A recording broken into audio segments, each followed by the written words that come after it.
Imagine what you would want for the last Godzilla movie. You probably want a lot of monsters, right? How about monsters we haven't seen since the Showa era? Well, you probably wished on a monkey's paw, because Godzilla Final Wars certainly delivers on monsters, but not so much on the screen time. I want to call this movie Godzilla Jobber Wars, but I feel like you would say, but all these monsters lost against Godzilla already. But oh, believe me, they job. I was going to talk about this movie in a more critical sense, but I decided to talk in a language Godzilla fans understand. Not in English and Japanese, but in monster fights. So, come one, come all. This is a Godzilla Final Wars monster tier list. This tier list is based on a monster's role in the story, their suit, and some nitpicky things. I hope I don't upset fans too much here. I know Final Wars is a beloved movie among the fan base nowadays, so please be kind.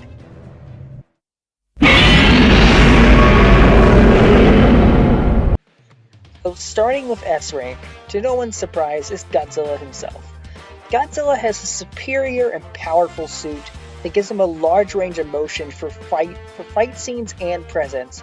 I also appreciate that after the Kiryu saga, Godzilla kind of gets his character back here.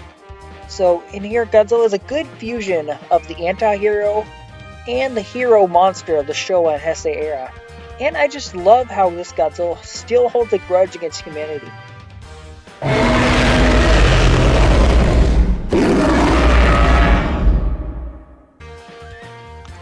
There isn't much to say about Zilla, but it's surprising that he is in the movie.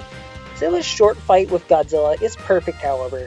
It's what the fandom needed at the time, and it's a good representation of what a final birthday party for Godzilla should be.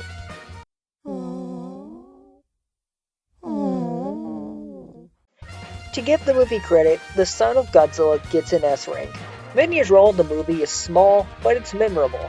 There's a decent modern suit, and I like how they gave him size-changing abilities, which is a good homage to Godzilla's Revenge. Plus, he's the only monster in the movie to truly defeat Godzilla.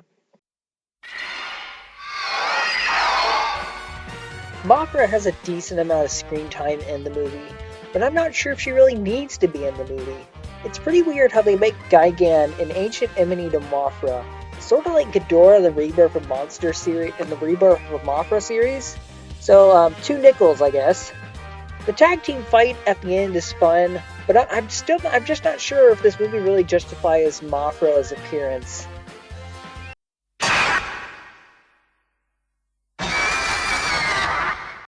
Gigan is maybe the first thing you think of when thinking of this movie, and I gotta admit, this is a perfect redesign. It's edgy in all the right ways. But Gigan as a monster does leave some to be desired. He kind of feels like the Boba Fett of the Godzilla series. Like, he looks really cool, but he doesn't really do anything cool.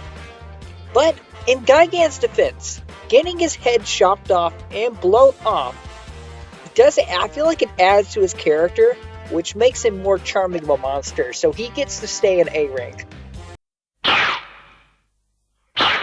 Some of you might be confused why Kumonga is in A rank, but it's simple really. The fight doesn't do Kumonga very many favors, but this is just an awesome scene regardless. Like, it's one of the best scenes in the movie. So this one is more about execution, more so than portrayal.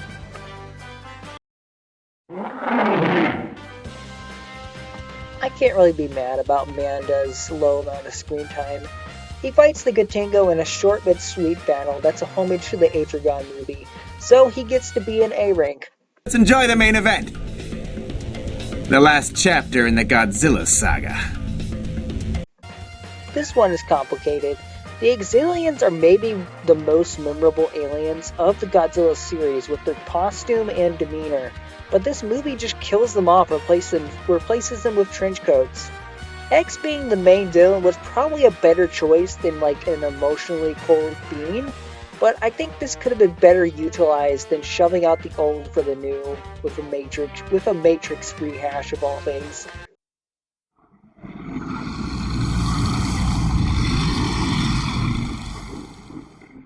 Now, some of you might be mad why Monster X is so low, but really, I love Monster X.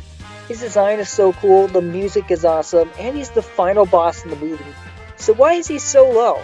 Really, it's a matter of screen time.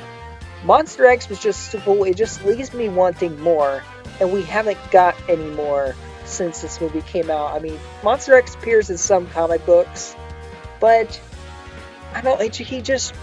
I just want more. He kind of almost feels wasted. I don't know how to describe it.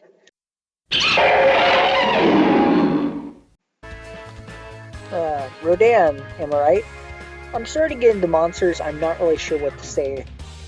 I like this Rodan design, except where I'm reminded that it looks like a fursuit. He kind of has a memorable scene on his own, I guess. In the cool fight with Godzilla, I suppose.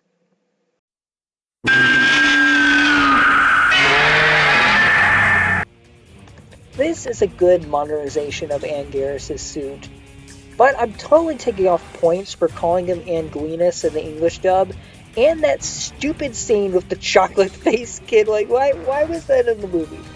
Why? Like, why are they taking pot shots at camera? I don't get it. So, King Ceasar is the Caesar of C rank. Ha ha ha ha ha.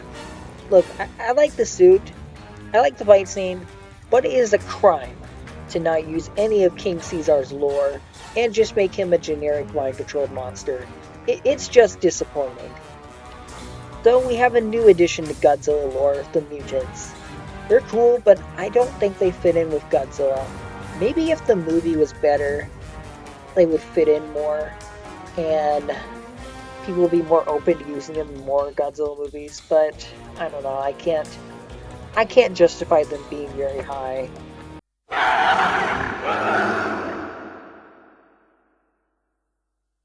This is going to be another controversial pick, I can feel it, but I wanted Kaiser Ghidorah to be a separate entry, and I just don't like it.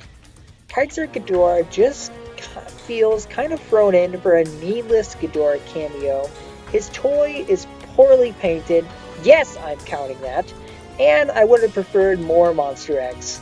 But to give the movie credit, Monster X turning into King Ghidorah is a lot better than the Dorats. What I hate those things.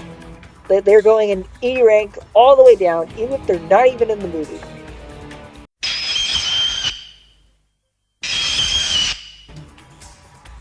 It was nice to see Kamacuras again, but he barely does anything. At least let Godzilla cannon fodder his way through an entire swarm. That would have been cool. But here, no. Godzilla doesn't even blow him up. He just crashes at the power lines and dies. I mean, honestly, that's kind of funny. He just crashed the power lines, dies. I feel like that'd be a good meme.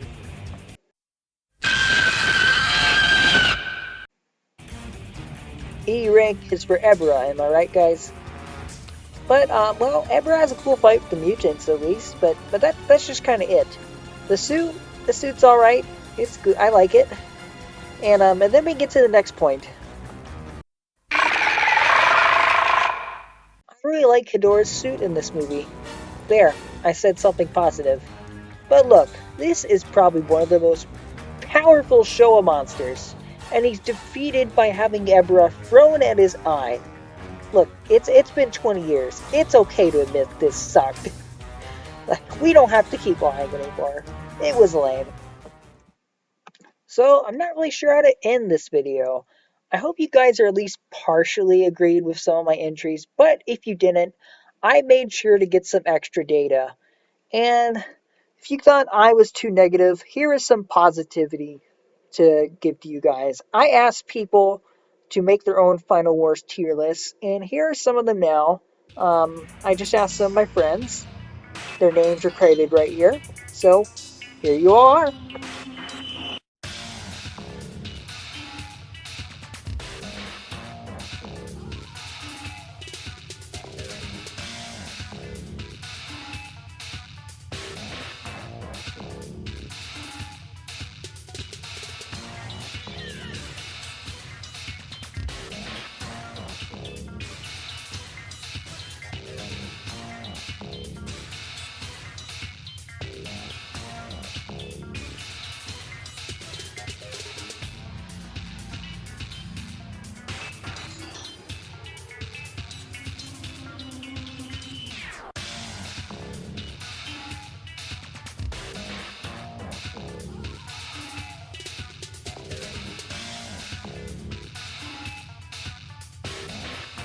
now for my final words. So, I don't normally do Godzilla videos. I don't know how many I'll wind up doing. I'm more of an Ultraman channel, but, if you guys want to see more, just leave me suggestions of things you might want to see me talk about in the comments. Just maybe like anything at all. Alright, so, see you next time.